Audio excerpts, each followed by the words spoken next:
نحمدہ ونصلی علی رسولہ الکریم اما بعد فاعوذ باللہ من الشیطان الرجیم بسم اللہ الرحمن الرحیم رب اشرح لی صدری ویسر لی امری واحلل عقدۃ من لسانی یفقہوا قولی۔ السلام علیکم ورحمۃ اللہ وبرکاتہ۔ صراط مستقیم میں آپ سب کو خوش آمدید۔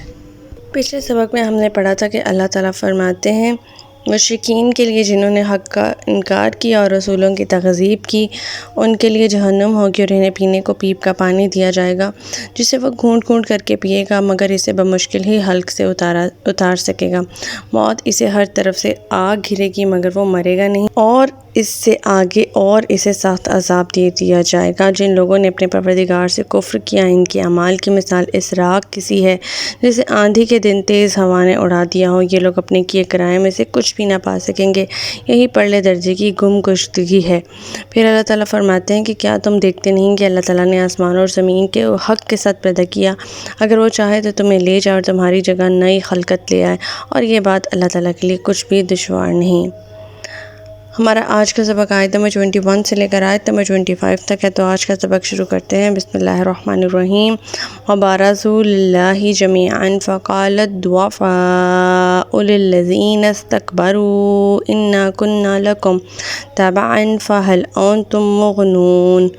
أَنْتُمْ مُغْنُونَ عَنَّا مِنْ عَذَابِ اللَّهِ مِنْ شَيْءٍ قَالُوا لَوْ هَدَانَا اللَّهُ لَهَدَيْنَاكُمْ سَوَاءٌ عَلَيْنَا أَجْزِعْنَا أَمْ صَبَرْنَا مَا لَنَا مِنْ مَحِيصٍ۔ اور جب یہ لوگ اللہ کے سامنے حاضر ہوں گے تو کمزور لوگ ان لوگوں سے جو دنیا میں بڑے بنے ہوئے تھے کہیں گے، ہم تو تمہارے ہی پیچھے لگے ہوئے تھے، بتاؤ آج آپ اللہ کے عذاب سے بچانے کے لیے ہمارے کچھ کام آ سکتے ہو؟ وہ کہیں گے اگر اللہ ہمیں ہدایت دے دیتا تو ہم تمہیں بھی ہدایت دے دیتے، ہمارے لیے یکساں ہے کہ ہم بے صبری کریں یا صبر کریں، بہرحال ہمارے لیے نجات کی کوئی جگہ نہیں۔ یہاں پر وہ منظر کشی کی جا رہی ہے جب متی اور متاع دونوں ایک دوسرے سے بیزاری کا اظہار کریں گے اور بے بس نظر آئیں گے۔ اس آیت میں ان لوگوں کی اندھی تقلید کا ذکر ہے جسے دنیا میں وہ لوگ آنکھیں بند کر کے دوسروں کے پیچھے چلنے کے عادی ہوتے ہیں، اپنی کمزوری کو ایک معقول عذر سمجھ کے عام لوگوں کی اطاعت کرتے رہتے ہیں یا اپنے بڑے بزرگوں کو پارسا سمجھ کر ان کی اندھی تقلید کرتے رہتے ہیں۔ اب جب یہ اللہ تعالیٰ کی عدالت میں حاضر ہوں گے تو اپنے بڑے بزرگوں سے جن کی یہ پیروی کرتے رہتے پوچھیں کہ دنیا میں تو تم ساری عمر ہمارا پیچھا نہیں چھوڑا اور تم نے کہا کہ ہم تمہیں نجات دلا دیں گے، بتاؤ آج اس مشکل گھڑی میں کیا تم ہماری کوئی حمایت کر سکتے ہو، ہمارے اوپر سے کوئی عذاب ہلکا کر سکتے ہو؟ وہ کہیں گے آج تو ہم اور تم دونوں ایک جیسے ہیں، ہم دونوں ایک جیسے مجبور ہیں، بے بس ہیں۔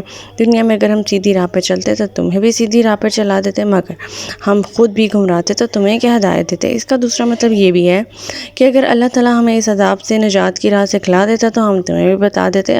اب تو ہم دونوں یکساں مجرم ہیں اور ایک ہی جیسی مصیبت میں مبتلا ہیں، نجات کی کوئی صورت نظر نہیں آتی، نہ خاموش رہنے اور صبر کرنے میں کچھ فائدہ نظر آتا اور نہ گھبرانے اور چیخنے میں، کیونکہ بہرحال ہمیں عذاب تو مل کے ہی رہے گا۔ آیت نمبر 22۔ وقال الشیطان لما قضی الامر ان اللہ وعدکم وعد الحق ووعدتکم فاخلفتکم وما کان لی علیکم من سلطان الا ان دعوتکم فاستجبتم لی فلا تلومونی ولوموا انفسکم وما انا بمصرخکم وما انتم بمصرخی انی کفرت بما اشرکتمون من قبل ان الظالمین لهم عذاب علیم۔ اور جب تمام امور کا فیصلہ چکا دیا جائے گا تو شیطان کہے گا کہ اللہ نے تم سے جو وعدہ کیا تھا وہ سچا تھا، اور میں نے بھی تم سے ایک وعدہ کیا تھا جس کی میں نے تم سے خلاف ورزی کی، اور میرا تم پر کچھ زور نہ تھا بجز اس کے کہ میں نے تمہیں اپنی طرف بلایا تو تم میری بات مان گئے، لہٰذا آج مجھے ملامت نہ کرو بلکہ اپنے آپ ہی کو ملامت کرو۔ آج نہ میں تمہاری فریاد رسی کر سکتا ہوں نہ تم میری کر سکتے ہو، اس سے پہلے جو تم مجھے اللہ کا شریک بناتے رہے ہو میں اس کا انکار کرتا ہوں، ایسے ظالموں کے لیے یقیناً دردناک عذاب ہے۔ یہاں پہ جو شیطان ہے وہ دوزخیوں سے خطاب کر رہا ہے۔ شیطان کیونکہ خود دوزخ میں جائے گا تو اہل دوزخ کو جو اسے ملامت کر رہے ہوں گے مخاطب کر کے کہے گا دیکھو ایک وعدہ تو تم سے اللہ کے پیغمبروں کے ذریعے اللہ نے کیا تھا، جو کہ یہ تھا کہ قیامت کا دن آنے والا ہے، اس دن ہر شخص کو اس کے اعمال کے پاس پرس ہوگی اور سزا و جزا ملے گی۔ وہ وعدہ بالکل سچا تھا جسے تم نے آج خود ہی دیکھ لیا ہے، اور ایک وعدہ میں نے تم لوگوں سے کیا تھا، وہ یہ تھا کہ روز آخرت کا تصور محض ایک ٹکوسلا ہے، ایسی کوئی چیز نہیں۔ مرنے کے بعد انسان مٹی میں مل کر مٹی ہو جاتا ہے، ہزاروں سال بعد وہ کیوں کر دوبارہ زندہ ہوگا؟ لہٰذا جو کچھ بھی ہے بس یہی دنیا ہے، لہٰذا یہاں خواہ مخواہ اپنے آپ پر پابندیاں لگا رکھ کر کون سی دانش مندی کا کام لے رہے ہو؟ اس دنیا میں جتنی زندگی عیش آرام سے گزارو۔ یہ وعدہ وہ تھا جو کہ کسی بزرگ کا دامن پکڑ لو، اس کی بیعت کر لو، دین میں بہت سے بدعات شامل کر لو، اس کے حضور جو ہیں وہ اللہ تعالیٰ کے مقابلے میں جو ہے مد مقابل معبودان باطل جو ہیں انہیں رکھ لو، اور ان کے حضور نظر و نیاز پیش کرتے رہو، اور بس انہی باتوں میں گم رہو۔ اب تمہارے ساتھ میں بھی جہنم میں ٹھہرایا جا رہا ہوں، لیکن میرا تمہارے پر بس نہیں تھا۔ اللہ تعالیٰ نے تمہیں عقل و شعور دی تھی، میں نے تو تمہیں صرف اپنی طرف بلایا اور تم نے میری بات مان لی۔ اب لہٰذا مجھے ملامت کرنے کے بجائے اپنے آپ کو ہی ملامت کرو۔ آیت نمبر 23 وَأُدْخِلَ الَّذِينَ آمَنُوا وَعَمِلُوا الصَّالِحَاتِ جَنَّاتٍ تَجْرِي مِن تَحْتِهَا الْأَنْهَارُ خَالِدِينَ فِيهَا بِإِذْنِ رَبِّهِمْ تَحِيَّاتُهُمْ فِيهَا سَلَامٌ۔ جو لوگ ایمان لائے اور نیک عمل کرتے رہے انہیں ایسے باغوں میں داخل کیا جائے گا جن میں نہریں بہہ رہی ہیں، اور وہ اللہ کے حکم سے ان میں ہمیشہ رہیں گے، وہاں ان کے لیے دعائیں ملاقات سلام ہوگی۔ اب یہاں پر اہل جنت کا ذکر ہے، جبکہ پچھلی آیات میں اہل دوزخ کا ذکر تھا۔ اللہ تعالیٰ فرما رہے ہیں تحیات کا مطلب ہوتا ہے درازی عمر۔ یہاں دنیا میں جو ایک دوسرے کی ملاقات کے وقت ہم السلام علیکم کہتے ہیں یا سلام کہتے ہیں، یہ دراصل مخاطب کر کے ہم ایک دوسرے پر امن و سلامتی اور تندرستی ہی بھیج رہے ہوتے ہیں۔ جنت میں بھی جنتیوں کا یہی کلام ہوگا۔ جنت میں سلامتی تو پہلے موجود ہوگی، وہاں سلام کا مطلب ہوگا کہ تمہیں یہ سلامتی مبارک ہو۔ سبحان اللہ، اللہم انی اسألک الجنہ، اللہم انی اسألک الجنہ، اللہم انی اسألک الجنہ۔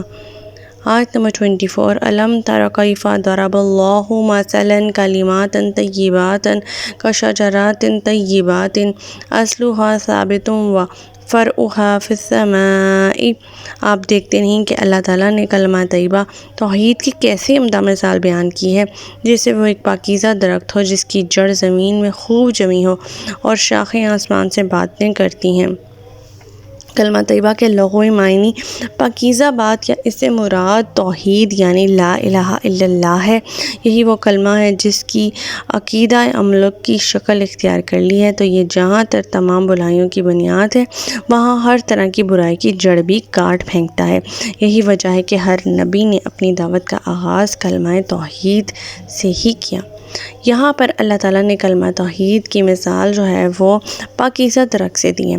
پاکیزہ درخت سے مراد کھجور کا درخت ہے، اور پاکیزہ درخت کی مومن سے مثال پیش کی گئی ہے جس کے دل میں کلمہ طیبہ یا کلمہ توحید رچ بس کیا ہے۔ آیت نمبر 25 تُؤْتِي أُكُلَهَا كُلَّ حِينٍ بِإِذْنِ رَبِّهَا وَيَضْرِبُ اللَّهُ الْأَمْثَالَ لِلنَّاسِ لَعَلَّهُمْ يَتَذَكَّرُونَ۔ وہ اپنے پروردگار کے حکم سے ہر آن پھل دے رہا ہے۔ اللہ لوگوں کے لیے مثالیں بیان کرتا ہے کہ وہ سبق حاصل کریں۔ اب اسی کلمہ طیبہ کے درخت جو کہ پاکیزہ درخت سے اسے مثال دی گئی تھی، مزید اللہ تعالیٰ اس کی تفصیل بیان کرتے ہیں کہ اس کی کوئی فصل سے خالی نہیں جاتی۔ اس مثال کا مطلب یہ ہے کہ جب کلمہ توحید کسی مومن کے دل میں رچ بس جاتا ہے تو اس میں اس کی جڑیں جو ہیں وہ پیوست ہو جاتی ہیں، اور اپنی پوری زندگی اسی کلمے کے تقاضوں کے مطابق وہ انسان وہ مومن ڈھال لیتا ہے۔ تو اس سے جو اعمال صالحہ اس سے صادر ہوتے ہیں، اس کا فائدہ صرف اس کی ذات تک ہی محدود نہیں رہتا، بلکہ آس پاس کے معاشرہ بھی جو ہے وہ ان فضائل سے فیضیاب ہوتا رہتا ہے۔ یہی اعمال صالحہ آسمان کی بلندیوں تک جا پہنچتے ہیں۔ ایک حدیث کے مطابق پاکیزہ کلمہ اللہ تعالیٰ کی طرف چڑھتا ہے اور عمل صالحہ اسے چڑھانے کا سبب بنتے ہیں، اللہ کی رحمت اور برکات کے نزول کا سبب بنتے ہیں۔ اپنی نظریہ حیات اسی بنیاد پر استوار کر لیتا ہے اگر تو اس کے ثمرات و برکات میں کئی طرح سے اضافہ ہوتا ہے۔ معاشرہ ایک دینی معاشرہ بن جاتا ہے جسے اللہ تعالیٰ خیر و برکت سے نوازتے رہتے ہیں۔ تو ہمارا آج کا سبق یہیں تک تھا۔ اللہ تعالیٰ سے دعا ہے کہ اللہ تعالیٰ قرآن پاک کے احکامات میں ہمیں عمل پیرا ہونے کی توفیق عطا فرمائے۔ اللہ پاک ہمیں ہدایت دے کہ جس کے بعد گمراہی نہ ہو۔ ربنا لا تزغ قلوبنا بعد إذ هديتنا وهب لنا من لدنك رحمة إنك أنت الوهاب سبحانك اللهم وبحمدك أشهد أن لا إله إلا أنت أستغفرك وأتوب إليك۔ السلام علیکم ورحمۃ اللہ وبرکاتہ۔